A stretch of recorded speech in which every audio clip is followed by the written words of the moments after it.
부흥의 파도를 몰고 오는 사람들, 우리의 심령이 부흥돼야 되지.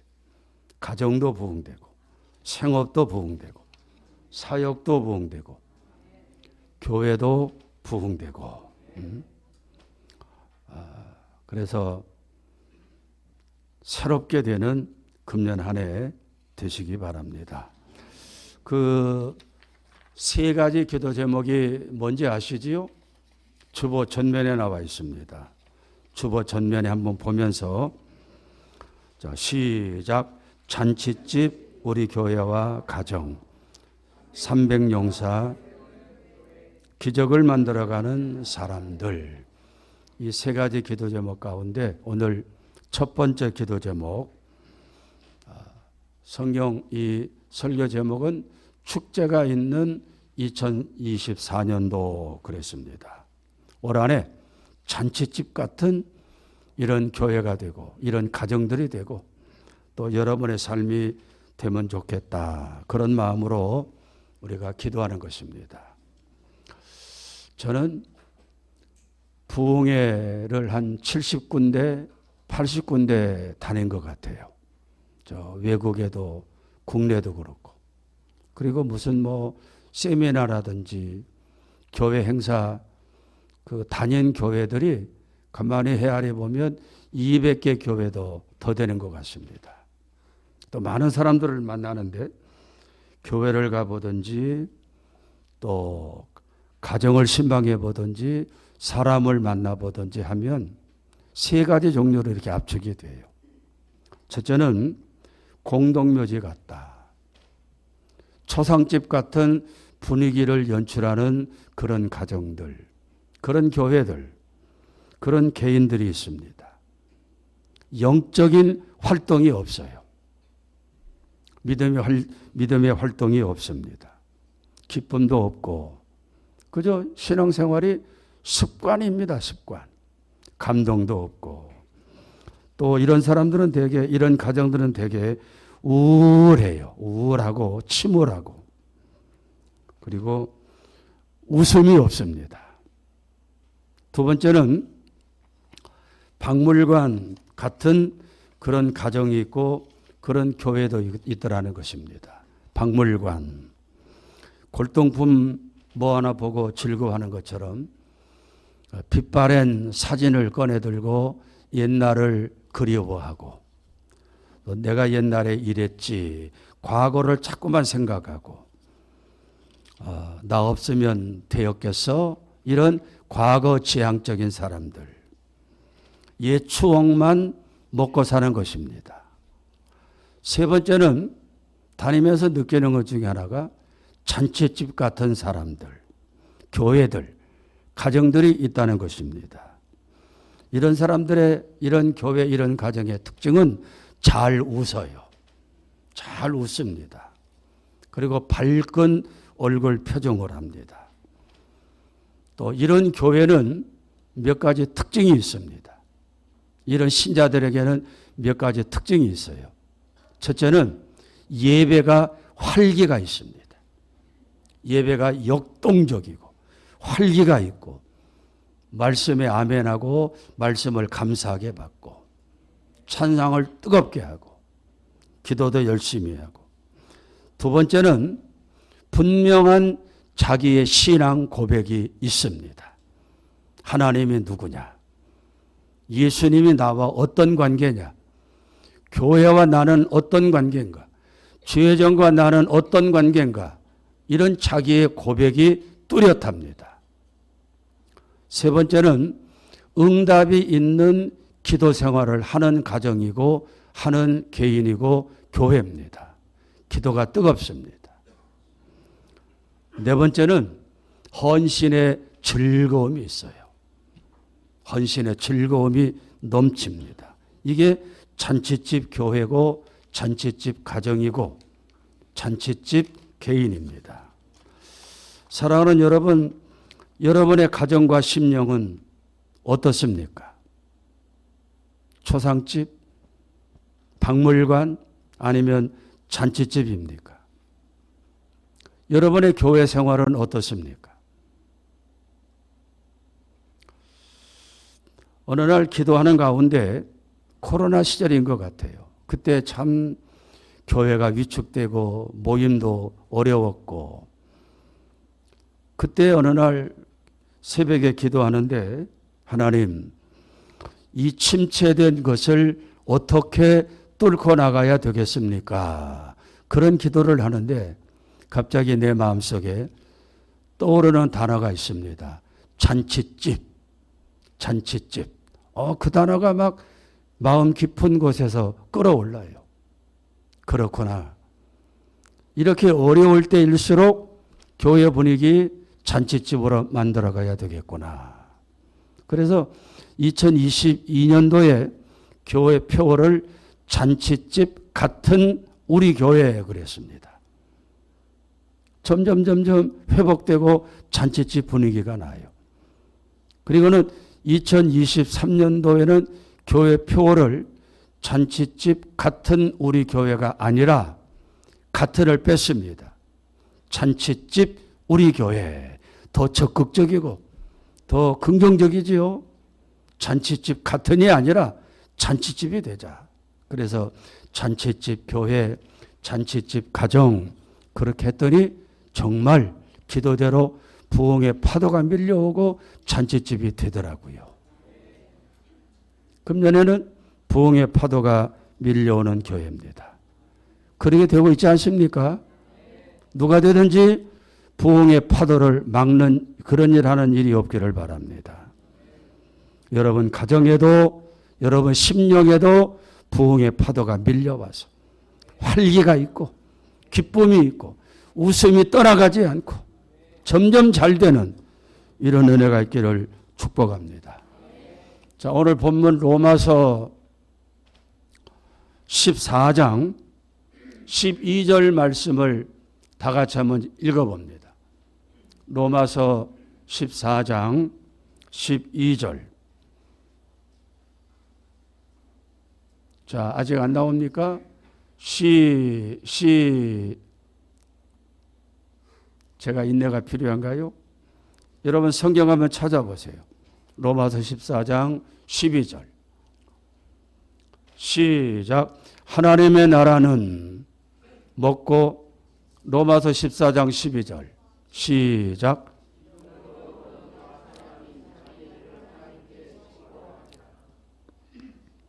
로마서 14장 12절. 17절입니까? 예, 그렇군요. 로마서 14장 17절. 오케이. 다시 한번 시작.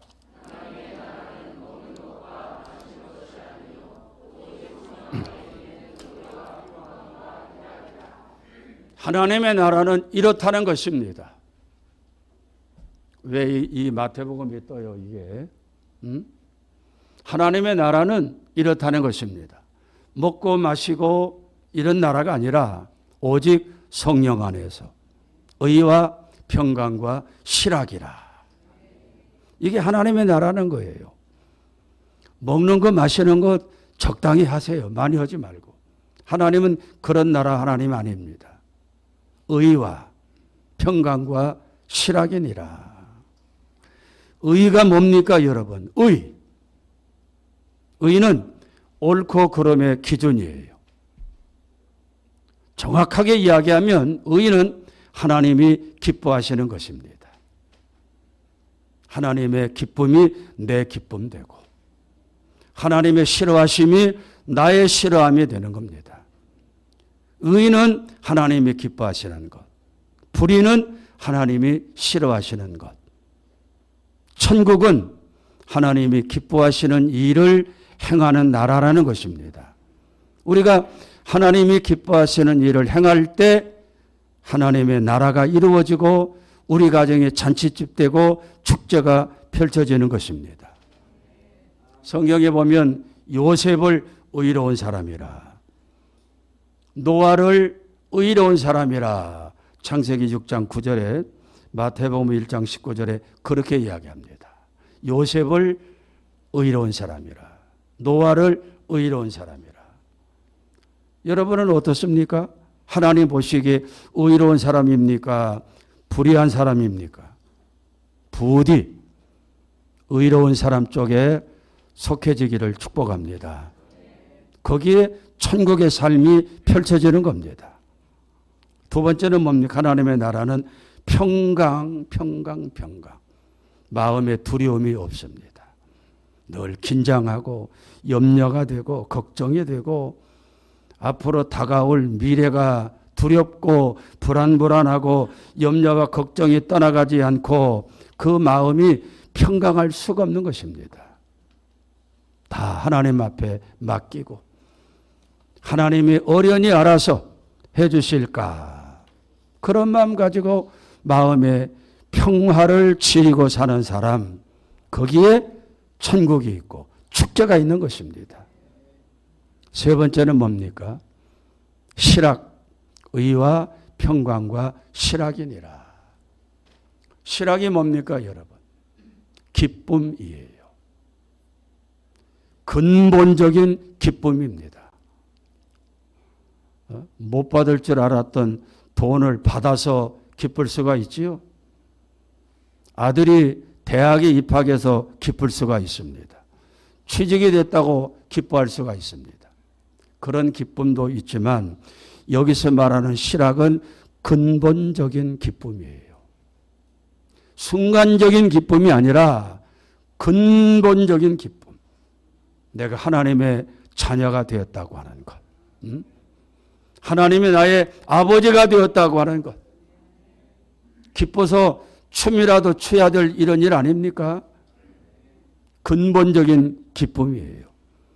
내가 얼마나 귀한 존재인가. 하나님이 나를 얼마나 사랑하시는가. 이런 것들을 깨달을 때 가슴 깊은 곳에서부터 기쁨이 넘쳐나는 것이지요. 자존감이 꽉 차 있습니다. 내 아버지가 누구이고 나는 어떤 존재인가. 여기서부터 비롯되어지는 기쁨, 근본적인 기쁨입니다. 여러분, 의와 평강과 실학, 이게 하나님의 나라고 이것이 내게 있을 때 내 삶은 잔치집 인생이 되고 축제가 있는 올 한 해 될 줄로 믿습니다. 그런데 여기에 붙는 단어가 있어요. 뭡니까? 성령 안에서. 성령 안에서. 오직 성령 안에서. 저 막걸리집에서 하는 게 아니에요.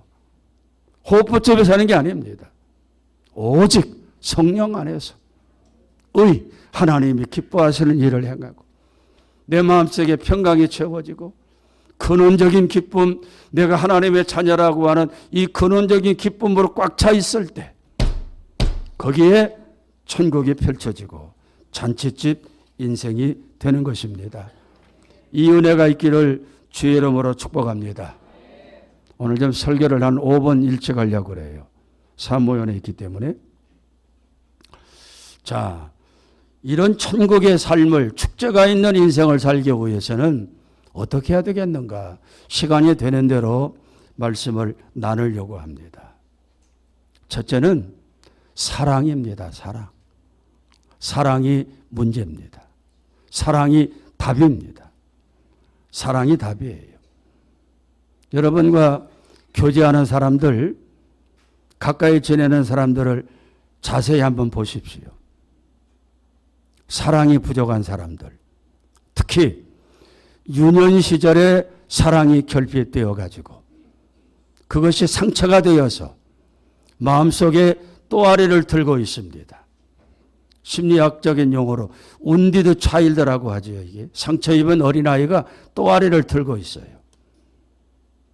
평소에는 잘 모르지만 어떤 감정이 밀려오면 폭발합니다. 주변 사람들을 힘들게 하고 가족을 힘들게 하고. 이 사랑의 문제, 사랑이. 사랑이 여러분 뭡니까? 눈물의 씨앗이에요? 그건 잘못된 사랑이지. 고린도전서 13장에 보면 1절에 그렇게 이야기합니다. 사랑이 없으면 울리는 괭가리고 소리나는 굴이라. 쉽게 말하면 사랑이 없으면 맹물이라는 것입니다. 맹물, 맹탕. 그 다음에 2절에 뭐라고 그랬어요? 산을 옮길 만한 능력이 있어도 사랑이 없으면 아무것도 아니다. 여러분, 사람이 산을 옮긴다고 하는 것은 대단한 능력입니다. 귀신을 쫓아내고 병든 자를 일으키고, 그래도 사랑이 없으면 아무것도 아니다. 사랑이 없으면 아무 유익이 없느니라. 사랑이 문제지요. 저는 가만히 내가 자라온 과정을 보면 저도 사랑 결핍증이 많은 사람입니다. 한참 예민한 초등학교 1학년 때부터 5학년 초까지 어머니 아버지하고 떨어져 살았어요. 할아버지하고 둘이 살았습니다. 그러니 얼마나 아버지 어머니가 그리웠겠어요. 사랑 결핍증이었어요. 그 다음 세 번째 뭐라고 말합니까? 3절에 내게 있는 모든 것으로 남을 구제하고, 내 돈 들어서 어려운 사람을 구제하고, 내 몸을 불사르게 어려운 사람들에게 내놓을지라도 내게 사랑이 없으면 아무 유익이 없느니라. 얼마나 귀합니까? 내 돈 들여가지고 구제하고요. 내 것 가지고 어려운 사람을 돌보는 일에 내 온몸을 불사를지라도 내 속에 사랑이 없으면 그게 무슨 의미가 있느냐 이 말이에요. 여러분, 자녀들에게 사랑을 부족함이 없이 나눠주기를 바랍니다. 사랑이 뭐냐? 4절에 그랬습니다. 사랑은 오래 참는 것이다. 참고 또 참고 또 참고. 사랑은 온유하고, 그 다음에 시기하지 않고. 사돈이 집을 사면 배가 아파요? 시기가 생깁니까? 사랑이 없다는 증거라는 거죠. 자랑하지 않고, 내가 이랬어, 뭐 우리 아들이 이랬고 우리 남편이 이랬고 뭐 내가 어떻고, 자기를 자랑하는 것이 아니라는 겁니다. 우리의 자랑은 오직 그리스도 예수. 바울의 고백이죠, 그게. 교만하지 않습니다. 사랑이 있는 사람은 잘난 척하지 않아요. 늘 겸손합니다. 5절에 보니까 무례한 행동을 하지 않습니다. 사랑이 있는 사람들은 예의 없이 무례한 행동을 안 해요. 자기 유익을 구하지 아니하고, 성내지 아니하고, 악한 것을 생각하지 아니하고, 남을 배려하고, 그 다음에 사랑에 대한 여러 가지 말씀이 고린도전서 13장에 나오지만 제가 이 사랑에 대해서 깊은 연구를 했습니다. 그러면서 제가 나름대로 정리한 것이 독일의 정신분석학자인 에리 프롬의 책 The Art of Love라는 책이 있습니다. 사랑의 기술. 유명한 책이지요, 이거. 베스트셀러였습니다. 여기에 보면 사랑을 5가지로 정리했습니다. 저는 꼭 결혼식 주례에서 이 이야기를 합니다. 사랑은 존중하는 것이다. 1번이 관심, 돌봄이 나왔습니까? 관심 갖고 돌보는 것이다. 내가 사랑하는 사람이 어떤 처지에 있는가, 무엇을 생각하는가, 저 사람이 필요가 뭔가 관심을 가지고 돌보는 겁니다. 이게 사랑이에요. 두 번째는 뭡니까? 존중해 주는 것입니다. 존중해 주는 것이 사랑이에요. 여러분, 그렇다고 마귀를 존중해 줘서는 안 되죠. 우리가 존중할 사람을 존중해 줘야죠. 세 번째는 사랑이 뭡니까? 자기 의무, 책임을 다하는 겁니다. 목사는 목사의 책임을 다하고, 가장은 가장의 책임과 의무를 다하고, 자기 주어진 환경에서 책임을 다하는 것이 사랑이래요. 네 번째는 이해하는 것. 이해하는 것. 그럴 수 있겠지. 그러니까 그랬겠지. 이해해 주는 겁니다. 마지막으로 사랑은 주는 것이에요. 제가 저는 금요일에도 기도 시간에 이 말씀 잠깐 드리는 거예요. 드린 것 같아요. 사랑은 주는 겁니다. 누가 나를 위해서 기도해 주는가? 그 사람이 사랑하는 사람이에요, 나를.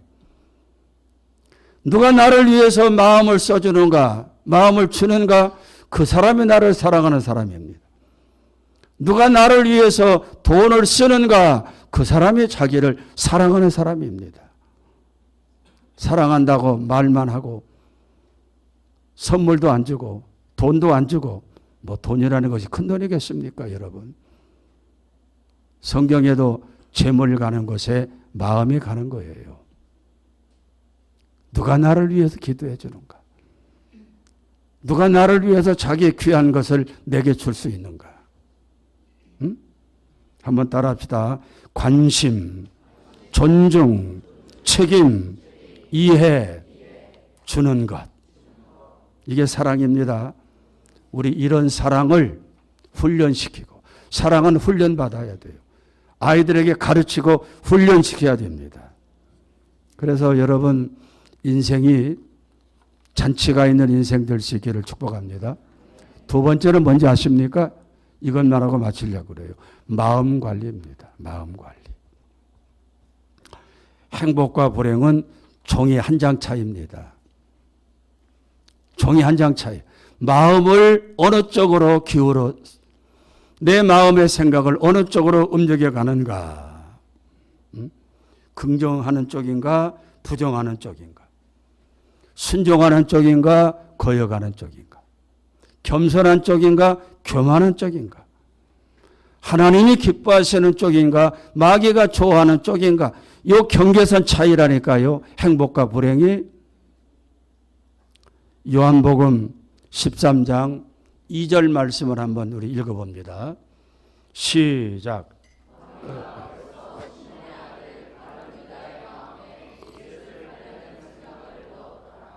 여러분 지금 무슨 마음을 마음속에 품고 있습니까?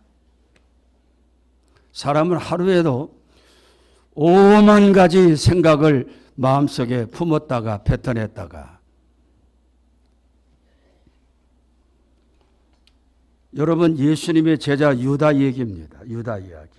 이 사람은 한마디로 말하면 선택받았으나 버림받은 자입니다. 충성한 자였지만은 배신자였어요. 시작은 좋았지만 끝이 안 좋은 사람이었습니다. 성령으로 시작했지만 마귀의 하수인으로 끝난 인생입니다. 왜 그랬어요?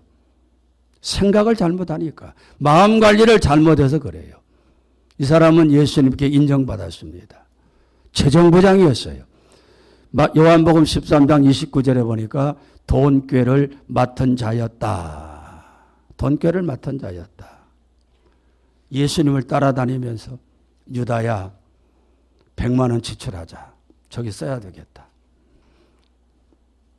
예수님이 얼마나 신임했으면 그를 그런 자리에 앉혔겠습니까? 유다야 내일 300만 원 필요해 준비해봐. 돈꾀가 비었어도 그거를 채우려고 애를 쓰고 다녔습니다. 우리 재정부원들이 그런 일을 하잖아요. 겸손했습니다. 그런데 어느 날부터 생각이 꼬이기 시작합니다. 순종하던 자가 불순종하게 되고 예수님을 신뢰하던 자가 의심하게 되고 겸손했던 자가 교만해지게 되고 어느 날 마리아가 예수님에게 향유를 부어서 예수님에게 쏟아붓습니다. 헌신하는 겁니다. 그걸 보고 이 유다가 뭐라고 이야기합니까? 마리아야, 그것도 예수님의 있는 자리에서 왜 그 귀한 향유를 허비하느냐? 아니 예수님께 헌신하고 드리는데 그거를 허비한다고 마리아를 꾸짖습니다. 아마 예수님이 그 소리를 들으면서 속으로 그랬을 거예요. 유다야, 너 많이 컸다. 너 이제는 안 되겠다. 너 더 이상 너와 함께 일 못하겠다. 예수님이 그 유다에게 뭐라 그랬습니까? 가만두어라. 네가 뭔데 나서느냐? 저 마리아는 나의 장례를 준비하느니라. 그때라도 이 유다가 좀 제정신 차렸으면 좋았을 건데. 그런데 놀라운 것은 오늘 아까 말씀처럼 마귀가 그런 유다의 마음에 예수를 팔려는 생각을 집어넣었다는 것입니다. 마귀가 주는 생각. 아까도 말씀드렸지요. 수많은 생각이 우리를 왔다 갔다 해요. 마귀가 주는 생각인지, 성령님을 내게 주는 생각인지. 한번 여러분들에게 말씀드린 것 같아요. 어느 80 먹은 권사님이 할 일이 없습니다. 하루 종일 할 일이 없어요. 잠도 안 오고 밤새도록 이런 생각 저런 생각하다가 목사님에게 생각이 꽂혔습니다. 아이고 우리 목사님 지난주에 보니까 살이 좀 빠진 것 같고 목소리도 좀 약한 것 같고 지금쯤 뭐하고 계실까 전화를 했습니다. 새벽 2시에요. 목사님이 잠을 자다가 벨 소리가 나는데 그때는 핸드폰이 아니었으니까 받을까 말까 하다가 얼마나 급하면 전화했을까 싶어가지고 전화를 받았더니 그 권사님 목소리야. 이거 권사님 어떤 일이십니까? 목사님 뭐하고 계셔? 그러더래. 관심을 갖고 생각을 집중하다 보니까 시간 가는 줄도 모르고 이 생각 저 생각하면서 전화한 것이지요. 가룟 유다 마음속에 마귀가 그때 가룟 유다의 마음의 상태가 어떻습니까? 예수님에게 대한 불순종이 싹터가고 있었습니다. 교만도 싹터가고 있고요. 예 하던 유다가 아니요 하기 시작했고 그런 유다에게 예수를 팔려는 생각을 싹 집어넣습니다. 지혜로운 사람 같으면 아이고 내가 이게 무슨 생각하는 거야. 내가 지금 이게 망하려고 작정했나. 귀신아 물러가라. 쫓아내는 것입니다. 그런데 이 유다는 그거를 끓이고 있습니다. 끓이고 있어요. 그 다음에 나오는 말씀이 뭡니까? 13장 27절 말씀 한번 봅니다. 자, 시작.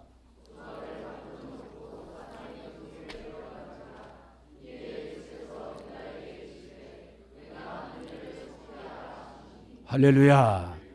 마귀가 예수를 팔아버려라. 은 30 받지 않느냐. 이런 생각을 막 집어넣어 줬으면 떨쳐내야 되는데 그거를 끓이고 있습니다. 정말 그렇지? 정말 은 30도 소중하지? 그거면 어딘데? 예수 안 돼. 응? 그런 마음을 가지고 있는 그에게 이제는 아예 마귀가 그 속을 쏙 들어가서 점령했다는 것입니다. 가룟 유다의 마음은 마귀의 놀이터가 된 거예요. 우리 마음이 성령님이 거하는 전이 돼야지. 마귀의 놀이터가 되어서 되겠습니까? 이미 마귀가 들어가서 마귀의 놀이터가 되어진 이 유다가 그 다음에 나오는 행동이 뭡니까? 예수님과 식사하다가 도중에 벌떡 일어나서 나가버립니다. 얼마나 무례한 일입니까 이게. 예수님은 속마음을 다 알고 있습니다. 그 길로 가서 로마 군인 만나가지고 나 예수님 넘겨주실 정보 줄 테니까 돈 내놔. 30냥 받고 예수를 넘겨주잖아요. 나중에 유다가 후회합니다. 내가 지금 무슨 일을 했지? 내가 예수님을 죽였네. 내가 정말 잘못 살았네. 그 돈 물려주려고 쫓아가지만 이미 예수님 다 죽고 제사장들이 돈을 받지 않아요. 그 돈을 제사장 면전에 던져놓고 너무나 괴롭습니다. 제자들 볼 면목도 없고 그 길로 가서 목 매달아 자살하잖아요. 나중에 보면은 툭 떨어져 가지고 배가 터져 가지고 창자가 흘러나오고 개들이 와서 그 창자를 걷어먹었다고 그랬습니다. 여러분, 우리는 거기까지는 안 가겠지만 생각을 잘해야 됩니다. 하루에도 수십 번씩 이 생각 저 생각이 내 속에 들락날락거립니다. 이게 마귀가 주는 생각인지 하나님의 주는 생각인지, 어두운 생각이 왔으면 떨쳐내버려야지 그놈을 끓이고 있으니까 나중에는 마귀가 그 속을 쑥 들어가서 점령해버리고 마귀의 하수인되고 비참해지는 것입니다. 여러분, 우리가 잔치집 인생, 축제가 있는 하루하루를 살기 위해서는 마음 관리를 잘 해야 돼요. 그렇지 않습니까, 여러분? 성령님이 기뻐하시는 마음, 그 마음이 입술로 나오는 것이고, 입술로 나오는 언어가 내 삶의 현장에 나타나는 것이고, 그것이 내 인생을 좌우하는 것입니다. 성도 여러분, 여러분의 2024년도가 축제가 있는 잔치집 인생 되시기를 축복합니다. 사랑을 넉넉하게 하고 마음 관리 잘해서 여러분의 인생이 천국의 삶으로 펼쳐지기를 주의 이름으로 축복합니다. 할렐루야. 우리 말씀 붙들고 그렇습니다. 이 말씀대로 내 마음속에 성령의 생각 늘 간직하고 살게 해주시고 넉넉한 사랑의 사람 되게 해주옵소서. 다 같이 기도합니다. 할렐루야.